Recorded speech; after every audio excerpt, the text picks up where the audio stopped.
Allahu Akbar, Allahu Akbar. La ilaha illallah, wallahu akbar. Allahu akbar, walillahil hamd. Allahu akbar, Allahu akbar, Allahu akbar. La ilaha illallah, wallahu akbar. Allahu akbar, walillahil hamd. Ustadz Riza Masya Muhammad. Allah. Terima kasih Ustadz sudah hadir, Riza, Ustadz. terima kasih. Lebaran kan tidak hanya makan ketupat, bersuka cita, tapi Iya. kan ada makna yang lebih dalam lagi Betul. sebenarnya. Ketika kita merayakan Hari Kemenangan Idul Fitri tahun ini 1445 Hijriah. Nah, untuk itu kita berbincang, kita ngobrol sama Pak Ustadz Riza Muhammad soal makna kemenangan di Hari Raya Idul Fitri. Langsung saja, Pak Ustadz. Kalau kita bicara soal kemenangan, kemenangan seperti apa sebenarnya yang diharapkan oleh Muslim? Iya, kita kembali kepada arah dari tujuan Ramadan. Kutiba alaikumus siyam kama kutiba alal ladina min qablikum la'allakum tattaqun. Jadi kemenangan yang hakiki adalah mengatur ritme hubungan kita kepada Allah untuk semakin dekat, menjadi hamba yang taat, menjadi hamba yang diridhai dan tahu orientasi hidup. Sebenarnya kemenangan yang hakiki, kita tahu kehidupan ini tujuannya untuk apa. Dalam Quran surah Al-An'am 162, Qul inna solati wa nusuki wa mahyaya wa mamati lillahi rabbil alamin. Maka kemenangan yang hakiki, engkau tahu hidupmu, matimu, perjalananmu, amal ibadahmu, semua orientasinya untuk Allah. Wa ba'tagi fima atakallahu darul akhirah wa la tansa nasibaka minad dunya. Al-Qasas ayat 77. Kejarlah kepentingan akhirat, jangan lupakan kehidupanmu untuk dunia.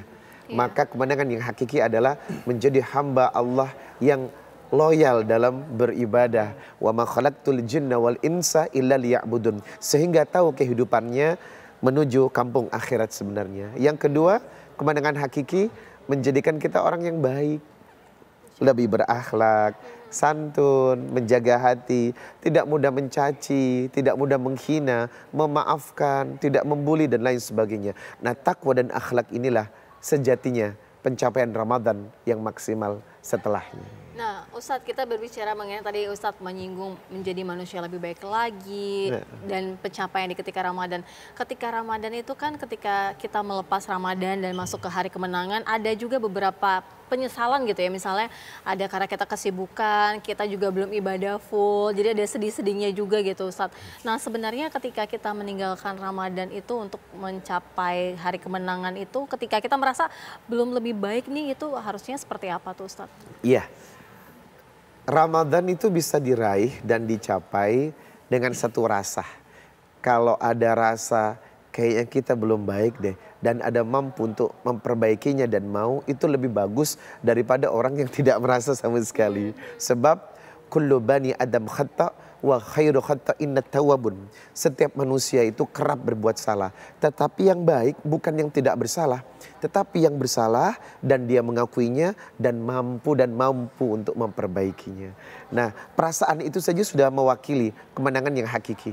Kok aku kurang baik ya? Ayo kita perbaiki. Nah, itu yang disebut kemenangan Ramadan yang hakiki. Ada perasaan untuk selalu ada semangat merubah hidup lebih baik. Begitu ya Ustaz, ya? Itu kan momen-momen perbaikan begitu. Iya. Tapi menjaga kemenangan kan tidak berhenti di Idul Fitri saja. Ustaz, ya? Benar-benar. Itu yang penting. Nah, itu Iya, dia. itu dia. Konsistensinya gimana ya Ustadz ya gitu. Karena mungkin ini masih menjadi PR ya minimal buat saya sendirilah gitu. Iya. Ada seseorang bertanya kepada Rasulullah, "Ya Rasulullah, kulli fil islamin kaulan la as'alu anhu ahadan ghairaka." Berikan kepada kami komitmen kehidupan yang membahagiakan, yang tidak perlu bertanya kepada siapapun melainkan kepada engkau. Nabi berkata, qala qul amantu billah tsumastaqim.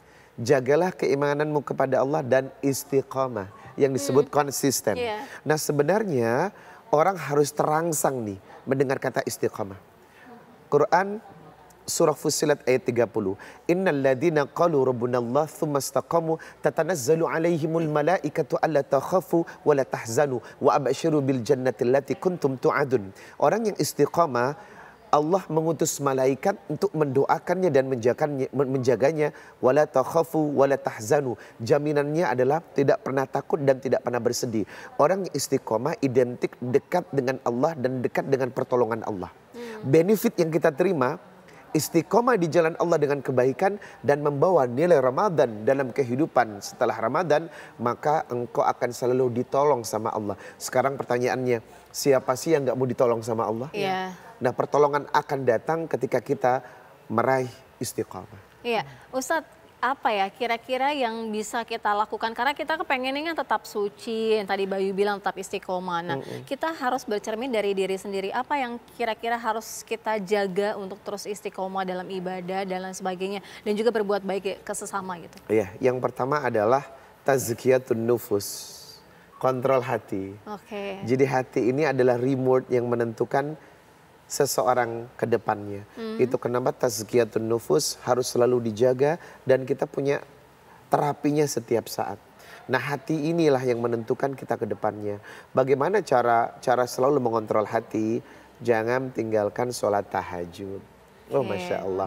Biasakan membaca Quran. Kadang jujur, orang lebih berjam-jam buka handphone, main YouTube, baca Quran malas. Iya.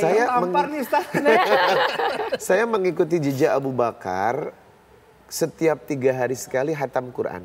Masya Allah. 1 hari 10 juz. Saya coba praktekkan. Apakah mampu 1 hari 10 juz? 3 hari sekali kita khatam Quran. Ternyata bisa. Mampu, bisa ya? Setiap selesai sholat 2 juz.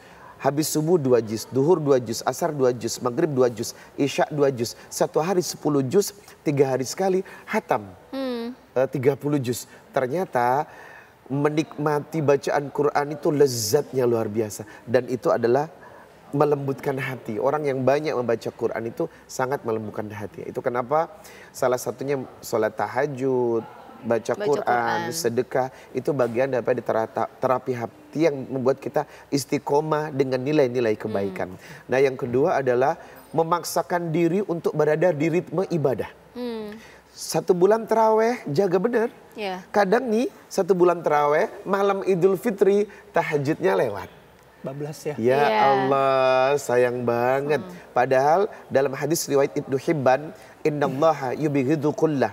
Allah membenci beberapa perkara. Salah satunya jifatum billail, bangkai yang tidur di malam hari. Sahabat bertanya, "Ya Rasulullah, siapakah bangkai yang tidur di malam hari?" Orang yang malamnya tidak tahajud kepada Allah. Na'udzubillah. Berarti orang yang jarang tahajud dan susah tahajud disebut jifatum billail, bangkai yang tidur di malam hari. Itu kenapa mesti ada semangat. Jangan putus tahajudnya. Karena afdhalus sholah ba'dal faridah sholatul lail. Sholat yang utama setelah 5 waktu adalah tahajud. Kebiasaan orang baik dan soleh untuk menjaga keistiqomahan adalah tidak meninggalkan tahajud. Insya Allah ya. Soal tahajud begitu. Tadi Ustadz juga sudah menyampaikan. Tapi dalam konteks kehidupan modern saat ini, mungkin tidak semua orang punya keleluasan waktu. Nah, kita akan bahas sesaat lagi ya Ustadz ya. Kami jeda terlebih dahulu, kami akan kembali sesaat lagi.